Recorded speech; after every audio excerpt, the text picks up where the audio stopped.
Le Parc d'Olin vous présente le week-end sportif. On va commencer par l'Euro de football, bien sûr, avec du beau monde ce week-end sur les pelouses régionales. Il y a un retour rapide donc, sur ces deux matchs à Lens et à Lille. Oui, d'abord, ce match très festif hier entre l'Allemagne et la Slovaquie. Environ 16 000 supporters allemands dans le stade Pierre-Mauroy contre 4 000 Slovaques. Autant dire que le stade Pierre-Mauroy a chanté et célébré la Mannschaft durant toute la rencontre. Vraiment beaucoup d'ambiance. Alors, ça n'était pas la ferveur irlandaise de mercredi dernier, mais vraiment une superbe effervescence malgré tout. Et au passage, l'Allemagne, qui n'a pas encore encaissé le moindre but dans ce championnat d'Europe des Nations. Attention, c'est l'équipe que la France pourrait rencontrer en demi-finale.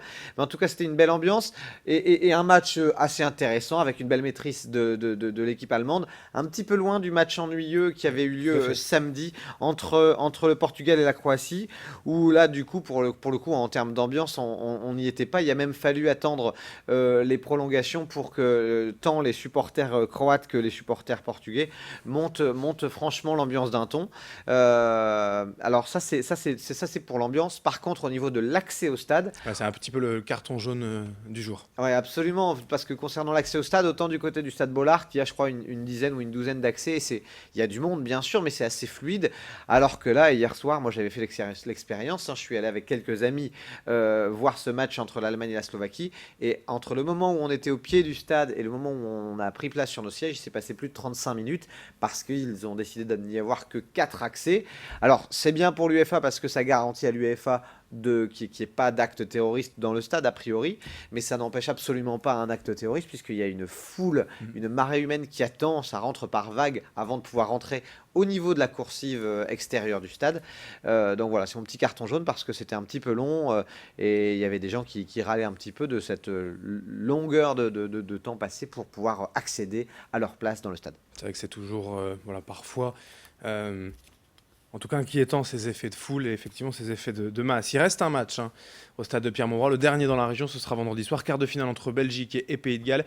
Il reste quelques places, je crois que la billetterie c'est tout à l'heure à 14h sur le site de l'UEFA si vous êtes intéressé. Un mot de triathlon avec le Striemann aussi à Gravelines. Ouais, c'est le gros triathlon de la région, c'était la 5e édition de ce Striemann à Gravelines. Alors victoire de Hans van den Beuvry en 9h06, alors faut rappeler quand même que c'est une belle performance, puisqu'il y a quand même plus de 180 km à vélo, ça se termine par un marathon, donc c'est un Belge qui s'est imposé en un peu plus de 9 heures. Alors pour la petite histoire, c'est assez rigolo, l'année dernière c'est son frère qui l'avait emporté, Hans, donc ce Striemann, en tout cas l'Ironman de ce Striemann à Gravelines est resté en famille. Beaucoup de vent sur cette 5e édition, mais ça n'a pas empêché la victoire d'Antoine Perche sur la distance d'en dessous, la longue distance, mais pas l'Ironman, le Lillois Antoine Perche qui a vraiment dominé, qui a devancé son premier poursuivant de près de 5 minutes. Et puis sur l'épreuve du duathlon, parce qu'il y avait aussi un duathlon, c'est Stéphane De Poma qui s'est imposé. Une belle page à athlétisme aussi à 40 jours des Jeux Olympiques de Rio. Oui, alors précisément sur les championnats de France qui avaient lieu ce week-end à Angers, les championnats de France d'athlétisme, on a suivi de près les performances de nos régionaux et plus précisément des sociétaires du Lille Métropole Athlétisme, avec une médaille de bronze de Vanessa Boslac à la perche. Elle avait déjà réalisé les minima pour Rio. Elle a été blessée et là, elle a malgré tout participé au championnat de France. Donc je pense qu'elle n'a pas forcé non plus son talent, mais en tout cas, elle décroche une médaille de bronze avec une barre franchie à 4,30 m. On rappelle que son record personnel est à 4,70 m. Du côté de la longueur, c'est Cafétien Gomis avec un bond à 7,93 m qui s'est imposé et ça lui a permis de décrocher la médaille d'argent. Son record personnel est lui à 8,26 m. Il se réserve, je pense, pour les championnats d'Europe qui auront lieu à Amsterdam et puis bien sûr les Jeux Olympiques de Rio. Et puis du côté du 400 mètres et féminin, eh bien Farah Anakarsis, elle aussi sociétaire du Lille Métropole Athlétisme, et a décroché un titre de championne de France avec un temps excellent en 57,01. Un coup de chapeau aussi quand même pour un sprinter lillois. Oui, c'est la performance du week-end selon moi. Tout le monde connaît Jimmy Vico et Christophe Lemaître en sprint. Peu de gens connaissent Stuart Dutambi, pourtant il est lui aussi au LMA, il s'entraîne à Lille depuis 3 ans maintenant, et il a réalisé un chrono de 10 secondes 12 à 3 centièmes seulement des minima olympiques. C'est une véritable performance. Il sera au championnat d'Europe à Amsterdam et peut-être pourra-t-il décrocher son ticket olympique. En tout cas, c'est une belle performance, assez loin malgré tout de Jimmy Vico qui a signé un super temps en 9,88 ce week-end à Angers. Et puis, pour rappel, ce mercredi, meeting international à Alluin. On va enchaîner, Guillaume, avec le tennis et l'Open de la raquette villeneuvoise. Oui, c'était le gros tournoi de la raquette. Avec chez les messieurs, eh bien, Jacques Gley, classé 0, qui a battu en finale Nicolas Cornille 1-6. C'était une finale plutôt attendue.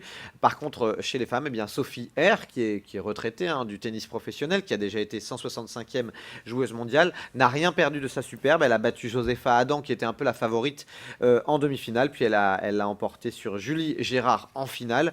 Donc ce sont donc deux sociétaires de la raquette villeneuvoise qui l'ont emporté sur leur terre. Un mot de cyclisme, c'était les championnats de France sur route ce week-end. À une semaine du début du Tour de France, eh bien, il y avait les championnats de France à Vesoul. C'est Arthur Vichot qui s'est imposé, mais une très très belle 8e place de Julien Antomarchi, sociétaire du club de Roubaix. Il avait fait 7e l'an dernier, il fait 8e cette année. Donc Julien mériterait peut-être une place dans une équipe un peu supérieure pour qui sait pouvoir faire le Tour de France, parce que bien sûr Julien ne sera pas sur le Tour de France faisant partie du club de Roubaix. Et puis un dernier mot de rallye. Oui, avec les deux Citroën WRC qui ont dominé le rallye d'Ypres, mais malheureusement qui ont fait une casse moteur, et du coup ça a permis aux Belges bien connus dans le monde des rallyes ici dans la région, Freddy Lwax, de remporter ce rallye d'Ypres.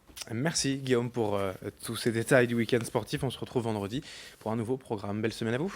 Belle semaine, à bientôt. Merci de nous avoir suivis sur Grand Lille TV. Dans un instant, l'info continue.